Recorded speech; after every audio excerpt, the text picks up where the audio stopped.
ಧನುಸ್ಸು ರಾಶಿ, ನಿಮ್ಮ ವಿಚಿತ್ರವಾದಂತಹ ನಡವಳಿಕೆಯಿಂದ ನಿಮ್ಮ ಪ್ರೀತಿ ಪಾತ್ರರು ದೂರವಾಗ್ತಾರೆ.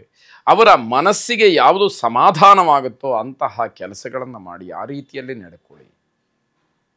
ಬೇರೆಯವರಿಗೆ ನೋವನ್ನುಂಟು ಮಾಡಿ, ಬೇರೆಯವರನ್ನು ಹಿಂಸೆ ಮಾಡಿ ನೀವು ಸಂತೋಷವಾಗಿರಬೇಕು ಅಂತಂದರೆ ಹೇಗೆ? ನೀವೊಬ್ಬರೇ ಸಂತೋಷವಾಗಿರಿ ಅಂತ ಹೇಳಿ ಜೊತೆಯಲ್ಲಿರುವಂಥವರು ದೂರ ಹೋಗ್ಬಿಡ್ತಾರೆ.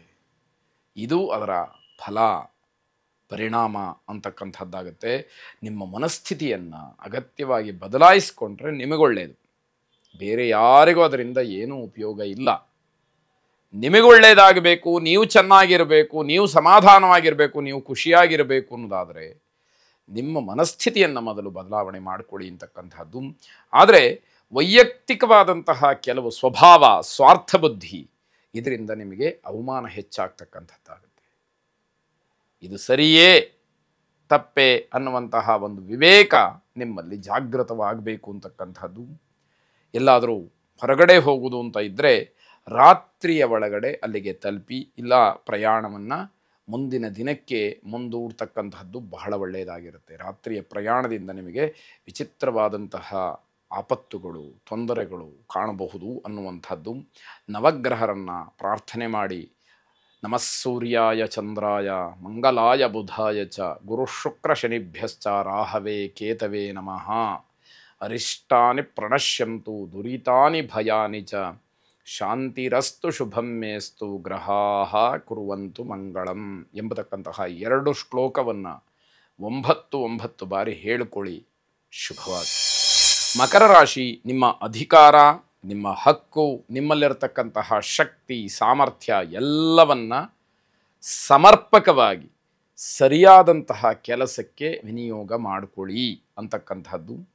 ಉನ್ನತ ಹುದ್ದೆಯಲ್ಲಿರ್ತಕ್ಕಂಥವ್ರಿಗೆ ಅವರ ಕೈ ಕೆಳಗೆ ಕೆಲಸ ಮಾಡ್ತಕ್ಕಂಥವರಿಂದಲೇ ತೊಂದರೆ ಅನ್ನುವಂಥದ್ದಿದೆ. ಯಾವಾಗ ನಿಮ್ಮ ಅಧಿಕಾರವನ್ನು ಚಲಾಯಿಸ್ತೀರಿ, ಸಮಯವನ್ನು ಕಾಯ್ತಾ ಇದ್ದಂಥವರು ನಿಮಗೆ ತೊಂದರೆಯನ್ನು ಮಾಡುವಂಥದ್ದಾಗತ್ತೆ. ಯಾವುದೇ ಫೋನ್ ಕರೆಗಳಾಗಲಿ, ಸಂದೇಶಗಳಾಗಲಿ ಬಂದರೆ ತಾಳ್ಮೆಯಿಂದ ಉತ್ತರ ಕೊಡಿ. ಅದಕ್ಕೂ ನಿಮಗೂ ಸಂಬಂಧ ಇಲ್ಲದೇ ಇರಬಹುದು, ಆದರೆ ಅಲ್ಲಿ ನೀವು ತಾಳ್ಮೆಯನ್ನು ಕಳ್ಕೊಂಡು ಮಾತಾಡ್ತಕ್ಕಂಥದ್ದು ಇನ್ಯಾವುದೋ ಅನಾಹುತಕ್ಕೆ, ಇನ್ಯಾವುದೋ ತೊಂದರೆಗೆ ಕಾರಣವಾಗುತ್ತೆ. ಅದಕ್ಕೆ ಅವಕಾಶಗಳು ಆಗುವಂಥದ್ದು ಬೇಡ. ನಿಮ್ಮಿಂದ ನಿಮ್ಮ ಪರಿವಾರಕ್ಕೋ, ನಿಮ್ಮ ಕುಟುಂಬದವರಿಗೋ, ನಿಮ್ಮ ಸ್ನೇಹಿತರಿಗೋ, ಇನ್ಯಾರೋ ನಿಮ್ಮ ಹೆಸರು ಹೇಳಿಕೊಂಡು ಬದುಕ್ತಾ ಇರತಕ್ಕಂಥವ್ರಿಗೂ ತೊಂದರೆ ಆಗುವಂಥದ್ದು ಖಂಡಿತವಾಗಿ ಬೇಡ ಅಂತ ಅರ್ಥ. ನಿಮ್ಮ ಮಾತಿನಿಂದ ಗೌರವಕ್ಕೆ ಧಕ್ಕೆ ಬರದೇ ಇರೋ ಹಾಗೆ ನೀವು ಕಾಪಾಡಿಕೊಳ್ಬೇಕು. ಯಾರ ಜೊತೆಯಲ್ಲಿ ಬೇಕಾದರೂ ನೀವು ಮಾತಾಡುವಾಗ ಗೌರವಯುತವಾಗಿ ಮಾತನ್ನು ಆಡಬೇಕು ಅನ್ನುವಂಥದ್ದು ಮುಖ್ಯವಾಗುತ್ತೆ. ಇಲ್ಲದೇ ಇದ್ದರೆ ಅದರ ತೊಂದರೆ, ಅದರಿಂದ ಆಗ್ತಕ್ಕಂತಹ ಪ್ರತಿಕೂಲ ನಿಮಗೆ ಪರಿಣಮಿಸುತ್ತೆ ಅಂತಕ್ಕಂಥದ್ದು. ವಿಷ್ಣುವನ್ನು ಪ್ರಾರ್ಥನೆ ಮಾಡಿ. ಶುಭವಾಗಲಿ. ಕುಂಭರಾಶಿ, ಹಣಕಾಸಿನ ವಿಚಾರದಲ್ಲಿ ಸ್ವಲ್ಪ ಸಮಸ್ಯೆ ಆಗ್ತಕ್ಕಂತಹ ದಿವಸ. ಬುದ್ಧಿವಂತಿಕೆಯಿಂದ ಎಲ್ಲವನ್ನೂ ಕೂಡ ನಿಭಾಯಿಸಲಿಕ್ಕೆ ಸಾಧ್ಯ ಇದೆ. ಆದರೆ ನಾವೇ ಮಾಡಿಕೊಳ್ತಕ್ಕಂತಹ ಕೆಲವು ತಪ್ಪಿನಿಂದ ಅದು ಬದಲಾವಣೆ ಆಗದೇ ಇರುವ ಹಾಗೆ ಆಗಿಬಿಡುತ್ತೆ. ಸ್ವಯಂಕೃತ ಅಪರಾಧದಿಂದ ಆ ನೋವನ್ನು, ಕಷ್ಟವನ್ನು, ಸಮಸ್ಯೆಯನ್ನು, ಸವಾಲನ್ನು ನಾವೇ ನೋಡಬೇಕಾದಂತಹ ಪರಿಸ್ಥಿತಿಯನ್ನು ನಾವೇ ತಂದುಕೊಳ್ತೀವಿ. ಇದು ಸ್ವಯಂಕೃತ ಅಪರಾಧವಾಗುತ್ತೆ. ಹಿಂದೆ ಸಂಗ್ರಹ ಮಾಡಿಟ್ಟಿದ್ದಂತಹ ಹಣಕ್ಕೆ ಏನೋ ಸಂಚಕಾರ ಬರುವ ಸೂಚನೆ ಇದೆ. ಏನೋ ಕಷ್ಟಪಟ್ಟು ಅಲ್ಪ ಸ್ವಲ್ಪ ಹಣವನ್ನು ಕೂಡಿಸಿಟ್ಟಿರ್ತೀರಿ, ಅದು ಇನ್ನೇನೋ ದುರ್ವ್ಯಯವಾಗುತ್ತೆ, ಇನ್ನು ದುಂದುವೆಚ್ಚವಾಗುತ್ತೆ. ಸಂಗ್ರಹ ಮಾಡಿಟ್ಟಿದ್ದಂತಹ ಹಣ ನಿಮ್ಮ ಉಪಯೋಗಕ್ಕೆ ಬರದೇ ಇರುವ ಹಾಗೆ ಆಗ್ತಕ್ಕಂಥದ್ದಾಗುತ್ತೆ. ಕುಟುಂಬ ಸದಸ್ಯರ ಜೊತೆಯಲ್ಲಿ ಪ್ರಯಾಣವನ್ನು ಮಾಡೋದರ ಜೊತೆಯಲ್ಲಿ ಆನಂದವನ್ನು ಕೂಡ ಅನುಭವಿಸುವ ಯೋಗ ಇದೆ. ಹೂಡಿಕೆ ಮಾಡಿಟ್ಟಿದ್ದಂತಹ ಹಣ ಬೇರೆಯವರ ಪಾಲಾಗ್ಬಿಡುತ್ತೆ. ಕೋರ್ಟಿನ ಮೆಟ್ಟಿಲೇರಬೇಕಾದಂತಹ ಪರಿಸ್ಥಿತಿ ಬರುತ್ತೆ.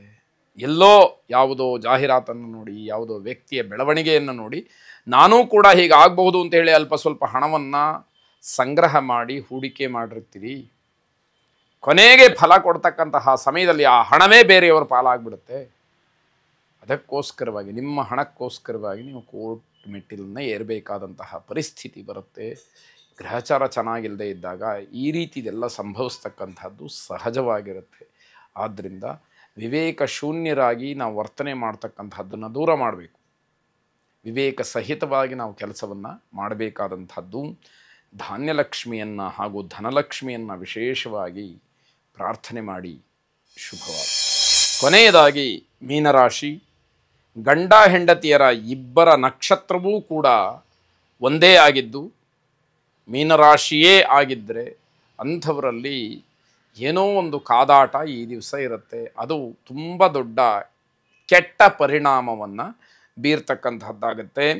ಪ್ರವಾಸಕ್ಕೆ ಯೋಗ್ಯವಾದಂತಹ ದಿವಸ, ಆದರೆ ಹೊಂದಾಣಿಕೆ ಇರಬೇಕು. ಮನೆಯಲ್ಲಿ ಜಗಳ ಮಾಡ್ಕೊಳ್ಳೋದು ಹೋಗಲಿ, ಹೋದ ಕಡೆಯಲ್ಲೂ ಜಗಳವಾಗಿಬಿಟ್ರೆ ಅಲ್ಲಿ ಏನು ಮಾಡ್ತೀವಿ ಅನ್ನುವಂಥದ್ದು ಪ್ರಶ್ನೆ ಆಗುತ್ತೆ. ನಿಮ್ಮ ಕೈ ಕೆಳಗೆ ಯಾರ್ಯಾರು ಕೆಲಸ ಮಾಡ್ತಾರೆ ಅವ್ರನ್ನ ವಿಶ್ವಾಸಕ್ಕೆ ತಗೊಳ್ಬೇಕು. ಅವರಿಗೆ ಖುಷಿಯಾಗುವ ಹಾಗೆ, ಅವರಿಗೆ ಸಮಾಧಾನ ಆಗುವಂತಹ ರೀತಿಯಲ್ಲಿ ನೀವು ನಡ್ಕೊಳ್ಬೇಕು. ಅವರ ಮನಸ್ಸನ್ನು ಗೆಲ್ಲಬೇಕು, ಅವರಿಗೆ ಸಹಾಯ ಮಾಡಬೇಕು. ನಿಮ್ಮ ಸಹಾಯ, ನಿಮ್ಮ ಸಹಕಾರ, ನಿಮ್ಮ ಅಗತ್ಯತೆ, ಅವರಿಗೆ ನಿಮ್ಮ ಆಶ್ರಯ ಅವರಿಗೆ ಬೇಕು ಅನ್ನೋ ಹಾಗೆ ನೀವಿರಬೇಕಾಗತ್ತೆ. ಆಗ ಮಾತ್ರ ಅವರಿಂದ ನಿಮಗೆ ಬೆಲೆ ಸಿಕ್ಕುವಂಥದ್ದಾಗುತ್ತೆ. ನೀವೇ ಅವರನ್ನು ಕ್ಷಮೆ ಯಾಚಿಸಬೇಕಾದಂತಹ ಪ್ರಸಂಗ ಬಂದರೂ ಕೂಡ ಅಚ್ಚರಿ ಪಡಬೇಕಾದಂಥದ್ದಿಲ್ಲ. ಈಗ ಹಲವಾರು ದೃಷ್ಟಾಂತಗಳನ್ನು ನಾವು ಸಮಾಜದಲ್ಲಿ ನೋಡ್ತಾ ಇರ್ತೀವಿ. ಆ ರೀತಿ ಆಗೋದಕ್ಕೆ ಅವಕಾಶಗಳು ಬೇಡ. ರಾಹುಗ್ರಹವನ್ನು ಪ್ರಾರ್ಥನೆ ಮಾಡಿ, ನವಗ್ರಹದ ಜೊತೆಯಲ್ಲಿ ಅರ್ಧಚಂದ್ರಂ ಮಹಾವೀರ್ಯಂ ಚಂದ್ರಾದಿತ್ಯ ವಿಮರ್ದನಂ ಸಿಂಹಿಕಾ ಗರ್ಭಸಂಭೂತಂ ತಂ ರಾಹುಂ ಪ್ರಣಮಾಮ್ಯಹಂ ಎಂಬತಕ್ಕಂತಹ ಮಂತ್ರವನ್ನು 18 ಬಾರಿ ಪಠನೆ ಮಾಡಿ ಶುಭವಾಗಿ.